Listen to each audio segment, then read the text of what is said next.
next we got to talk about some Marvel stuff. Marvel had a pretty big week. I can't lie to you. They had a big week. They dropped the Doomsday trailer. Yeah, so real quick about the Doomsday trailer. I was not moved by this trailer when it first came out. I can't hold you. I think this movie was ore farming a lot of nostalgia, which is great, but at the same time, I don't know. I'm a little concerned with how this movie is going to play out, especially since the multiverse saga of Marvel has kind of been all over the place. Don't get me wrong. I think seeing Gambit versus Shang-Chi is dope. I think seeing Cyclops in the iconic Cyclops suit is dope. I really think Thor trying to smash Doctor Doom and Doctor Doom blocking it with two fingers is fucking amazing. This is awesome. You know what I'm saying? But I still have my concerns with this film. And if you don't know already, what ruined this, another thing that ruined this trailer for me was all the leaks and AI fake trailers that came out before it, where I'm not saying they got this down word for word, bar from bar, but it came pretty damn close to me, for how those AI fake trailers kind of captured this here. So I wasn't really moved until I learned about Doctor Doom. And if you don't know who Doctor Doom is, we're going to take a quick look at Doctor Doom. Okay, so there's a guy named Only Comics. I really fuck with his content on TikTok. He goes into who Doctor Doom is. I'm not going to try to watch the whole video here on stream, but just to give you an idea, let me see if I can kind of skip through this. I wonder if I wish he did timestamps. I wonder if AI can tell me what the timestamps are real quick here. But yeah, this guy is really awesome. So if you're ever interested in comics or just superhero shit, go to Only Comics. Really dope creator. And I think he does a podcast. So I'll have to like tag him or something. Let me see here. But let's take a look at how, like I said, the trailer itself did not move me, but learning more about Doctor Doom got me a little bit back on the hype train for this film. Okay, so this is what you need to know about Doctor Doom. There's a quick introduction. I might do another part on some of like the history and breakdown what this movie could be about, but here's what we just need to know a little his bit here. crew and got lightning powers. Ooh.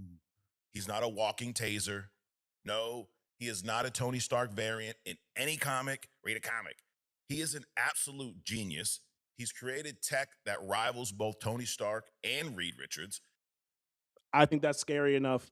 We already know how strong Tony Stark can be, and we know Mr. Fantastic's Mr. Fantastic. This nigga's on par with both of them. That's pretty impressive. He's a master of the mystic arts on the same level as Doctor Strange. That right there, science and magic together, I think is gonna make this nigga deadly as hell. So that's what we know about Doctor Doom. He's like Tony Stark and Doctor Strange combined. Already right there, I'm intrigued. Okay, and just wait till you hear how his suit works. Let's talk about his suit, his power, because that's the question everybody wants to know. How is he that powerful? How could he stop Thor's axe? Oh my God, there's no way. Oh, there definitely is a way. And we ain't talking God Emperor Doom. We're talking just Doom. We'll get to that later. Iron Man's suit runs off of this arc reactor. Doom's suit has the mini thermoelectric nuclear generators. This device outputs enough power, enough energy to power an entire city. He's got it in his suit. He's also built in all of these redundancies. So his suit absorbs ambient solar and thermal energy. It siphons kinetic energy from physical blows. He can also, his suit's almost like a Toyota Prius. Like he got like a smart suit. You know what I'm saying? It's always conserving energy. I think it's so brilliant. so run his suit on magic if the reactor fails. In Marvel, casting a spell requires three things: intent, precise gestures, you need to do all this shit, and verbal incantations. This is when I'm like, Dune's a fucking problem. Because why didn't Tony Stark ever think of something like this?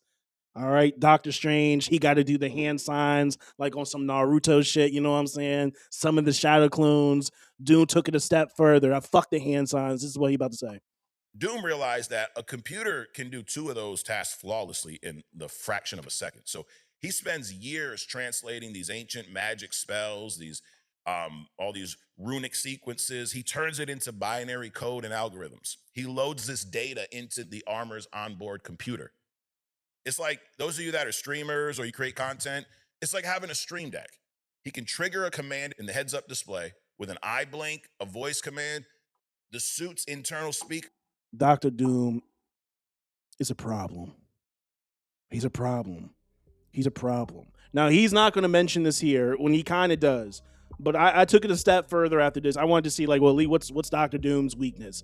And let me tell you, his fucking weakness. I kid you not. It's a three-letter word called ego. His fucking ego. He has no real weakness other than his own fucking ego.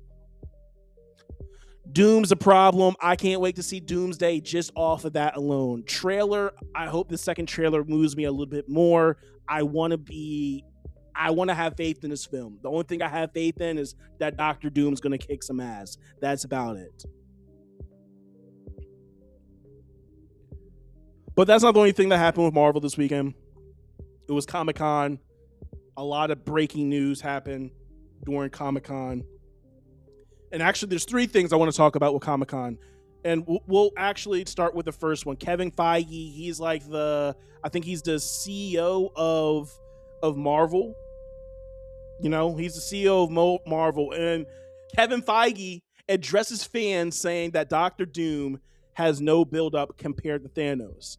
Now, watch what he says here, and I have to call Cap. I think Kevin is totally wrong on what he's about to say.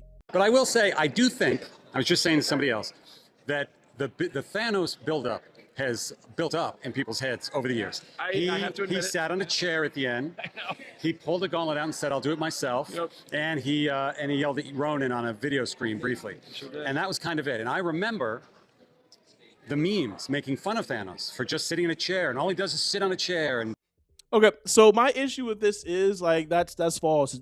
There was build up to Thanos. There is build up to Thanos because first of all, yes, okay, he was in the chair. He has a scene when he says, "Oh, I'll just do it myself," and he appeared in a couple of other of the Guardian movies or whatever, just briefly. That's still build up at the end of the day. We're just now seeing Doctor Doom in this one movie here, okay? And the build up to Thanos was also the Infinity Stones. It was the Infinity Stones. If you watch and I'm even fuck the Infinity Stones. What scene was it in Avengers when Tony Stark started having the premonitions or visions of fucking like Endgame and Infinity Wars and everything? Like those first 10 years, 8 years or whatever of the MCU was building up to Infinity Wars, building up to Thanos having all the stones, having the Infinity Gauntlet. Yes, the heavy lifting was done by the stones, but that's still fucking build up to Thanos. So for him just to say there was no build up and then, but yeah, you saw him in all these other movies, but there was no build up. I think he's wrong on that. Honestly, I think that just shits on the work that those movies, other movies did. If that's the case, I'm talking all this shit. Marvel about to clip my video as soon as they see this video getting played. Like this is build up. Like, what is he talking about? Like, I feel like he's just shitting on his own shit. I mean, listen, you can't be mad at fans questioning what we're questioning when it comes to Doomsday. Like, there's a complete difference between the lead up to Infinity War and Endgame versus the bizarre multiverse shit that they try to do after Endgame and everything. So, I mean, I would just respectfully disagree with Kevin Feige here. But there were some other good news here. They announced that we are getting a Ghost Rider movie. Ghost Rider will be played by Ryan Gosling, okay? I think this is a very good casting pick here. He will be playing Johnny Blaze. I think Ryan Gosling is going to smoke this role for many, many different reasons. He's played in movies where he's been on some type of bike as a daredevil. If you've seen movies like Drive, where he's like a stuntman, or even movies like Fall Guy, all three of those movies are bangers. All right, I show it right here, like beyond right. So I tweeted, "Thank you to the place beyond the pine." Drive and the Fall Guy. Like, these are movies where Ryan Gosling, I think it shows the range of him being this daredevil, but also being this showing the comedic chops or good soul type of person. I think this is a perfect casting for Johnny Blaze. I'm excited to see it. I know some people are not so happy about the director for Ghost Rider. I think his name is Sean Levy. I thought it was the nigga from Euphoria, but I was completely wrong. Okay, so he's done episodes for Stranger Things, Deadpool and Wolverine, The Adam Project, Free Guy, Night at the Museum. So I mean, he's done. I would have to see it. I don't think this is bad at all.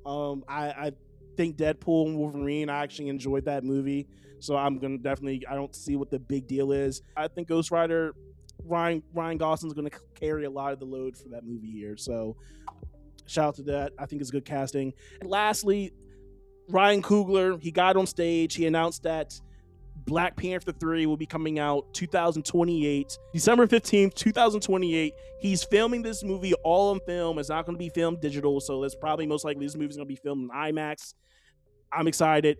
And they also announced that this movie will be having T'Challa Jr., David Johnson will be the new Black Panther in this movie, okay? He is going to be playing King T'Challa's son. He is now Prince T'Challa, David Johnson.